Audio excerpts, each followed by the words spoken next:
Julian Assange is a free man after spending 5 years in prison and 7 years in a consulate in England.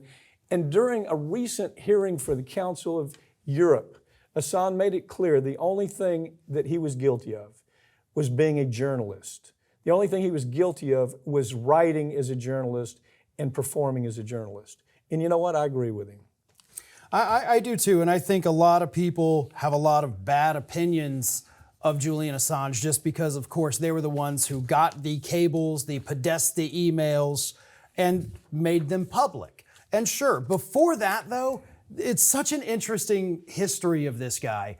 He was the hero of everyone on the left. Yeah. You couldn't turn on Free Speech TV without seeing... we used to have a show on. Exactly. Yeah. Without seeing Julian Assange on there. Everybody was talking about how great it is because he exposed the war machine, the killing machine of what we were doing in Iraq and Afghanistan, killing civilians, killing reporters. He could run for president in the United States and been elected by a landslide from the left alone. Exactly. The left loved this guy. Until the Hillary Clinton incident. June or July of 2016, he gets the emails and sends them out, and suddenly everybody on the left hates him, and now everybody on the right loves him. So it completely flip-flopped from how it was, but it doesn't matter if you love this guy or hate this guy. You can have your personal opinions, and they can be completely wrong, but he is doing what journalists are supposed to do. You don't have to like it, you don't have to agree with it, but you have to understand this is how all of the major stories, the biggest stories in this country, end up breaking. Watergate happened because of somebody leaking the information. Mark Felt. Panama Papers, Pentagon Papers, right. All of especially what he did, this is how it works. Because they're not going to tell you, they're going to keep it secret.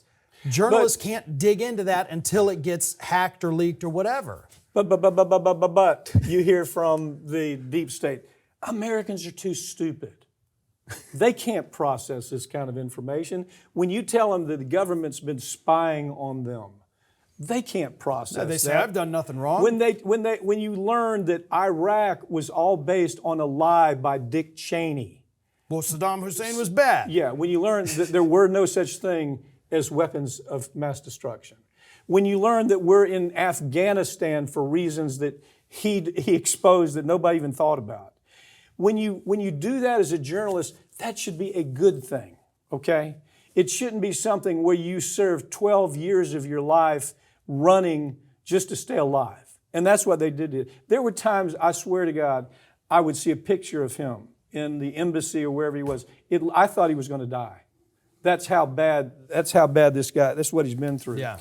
But, the 46 countries that at this meeting, that this assembly of human rights took place, said that he was absolutely a political prisoner. And it was driven by the NSA, the FBI, and the CIA. And interestingly enough, it all started when, as you say, he broke the law.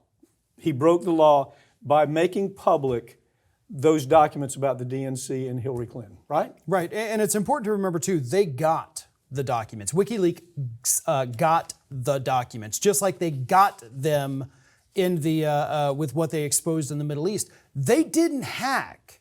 They are not an organization that does that. They're not out there taking the material. They are basically, a depository. Mm-hmm.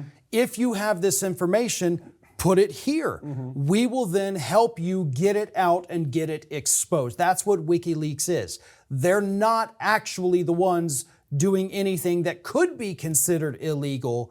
They're just trying to expose it. Yeah, when he was put in prison, it was a glorious day for Republican war hawks and blue dog Democrats who now rally around the weapons industry and rally around war and rally around everything that Democrats in the past have never stood for.